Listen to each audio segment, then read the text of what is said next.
And he's Eric. And this is Tuesday Beta Test. Episode 11, right? 11, Ooh, yes. So we got the 2 1s up on the board, and that feels good. Like, another week gone by. It was a slow week for us here at Arctic Circle. We got some stuff done, like as far as like construction goes, but we had a couple of delays on our end, right?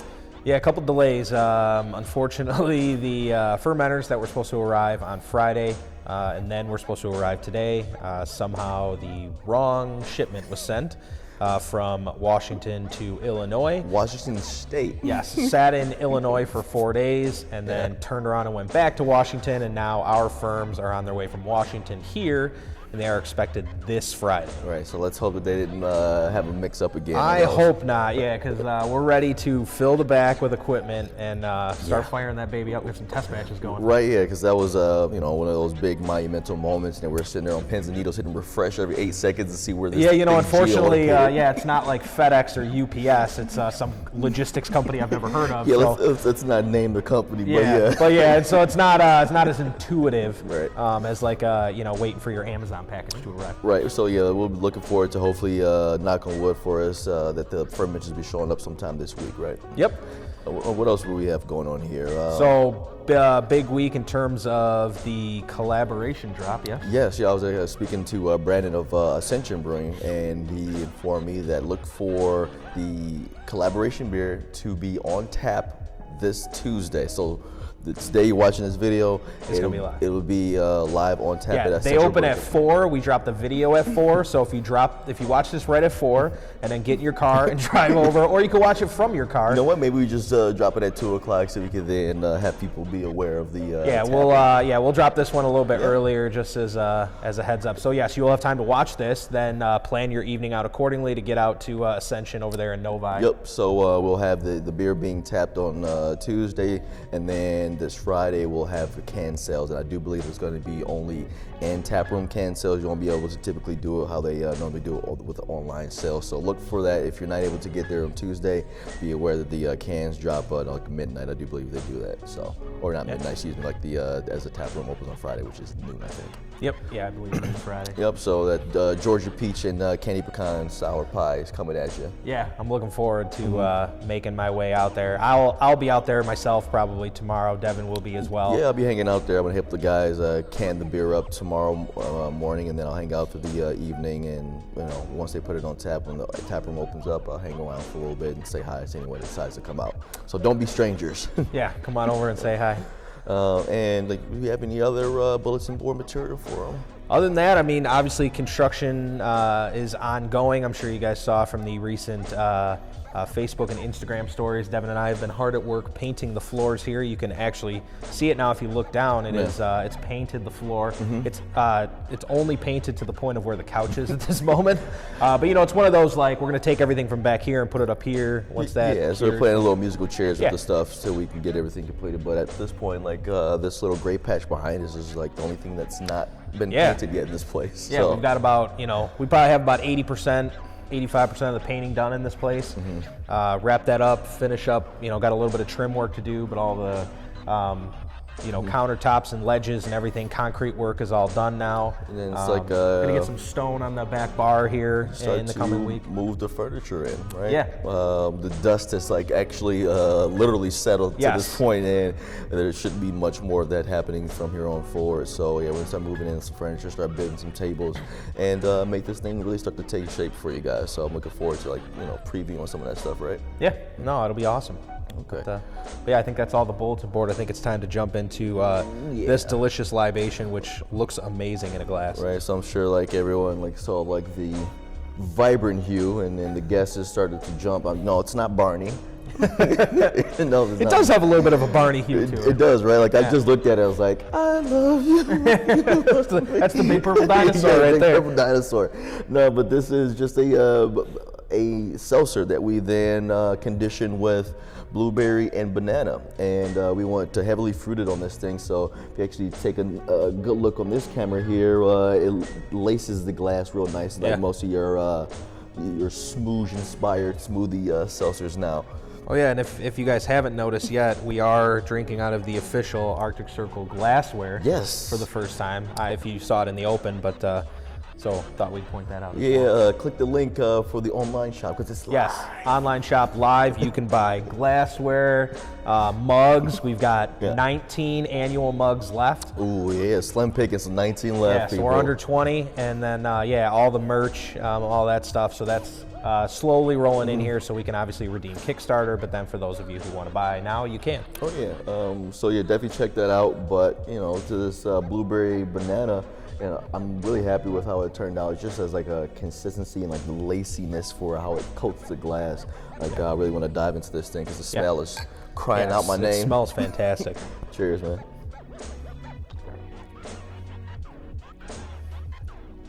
I mean, it hits that mark in terms of that smoothie consistency that you're seeing all around.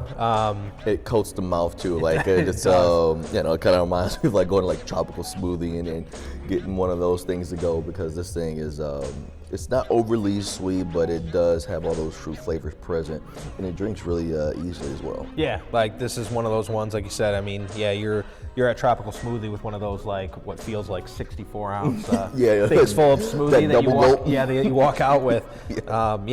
It's delicious. I mean, you definitely get all that heavy fruit flavor, like you said, definitely coats the mouth. And I mean, just absolutely delicious. Oh yeah, and this I would love to like do another batch with banana, because I do think that it adds that certain amount of like texture within the smoothie beer that we're always like seeking for these days. Yeah. And then it being inside of a Seltzer as well, just kind of like more of like friendly too for the people. So it's a good one. I look forward to actually putting this one on tap. I would not pitch this one out without being able to redo it again on the big board. So that'd be fun. Yeah, no, this thing is fantastic. Yeah, just that level of fruit flavor, like you said. I mean, it's one of those. These are one of the store this thing upside down in your fridge type of things. Get that nice mixture, but I mean, it's fantastic. Really good. No, but you dusted something off from. I did. Back to the basement. As we continue our Back to the Basement series, so I picked up today what we have affectionately known as Brippa. So Belgian Red IPA. That's right. So I actually had a decent chunk of these left as opposed to just one. Oh, nice. And just spread these around a little bit. Yeah, and so for me, I have drank one of these more recently, and let's just say it definitely withstood the test of time. So I'm excited to look at that. Get you a little. Thank you. Yeah, I mean, you still have that red hue in there. In terms of the Belgian. Yeah, and I think I'm trying to think for the hops. So we went with Citra, Centennial, and it might have been Cascade on this one, but then just a Belgian yeast and all those grains to get you to this beautiful red malted body. But I was gonna say, I mean, you get that nice maltiness still on the nose. Cheers to this one.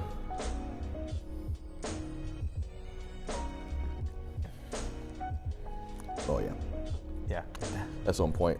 Yeah, this one withstands the test of time. Hey, this is one of my favorites. Actually, this was like kind of inspired by, like we talked before early on this year about like beers that were inspired to us, and like this is one of the ones that like I then kind of dubbed after one that inspired me, which was Drippa, right? Yep. So like they're obviously known for like their Belgians over there at Koenen. So it's like, oh, what if I like did like my own little take on it, but like gave it the ACBC twist. So I was like, let's do a Belgian red IPA, and then I actually ended up doing it with rice as well. Yeah. So it has like that malted body with a nice crisp finish to it, but all like the spicy red notes that you're also looking for. Yeah, just a clean, easy drinking beer. I mean, this is one of those, like I'd almost consider this like my version of a lawnmower beer. Oh yeah. I mean, obviously there's more things we have that are more sessionable, but this is one of the ones where you could, and I definitely have kicked a couple while I'm mowing the lawn. So. It is friendly in the way that you can back up 2 or 3 in a row and not feel guilty about it. So. Oh man.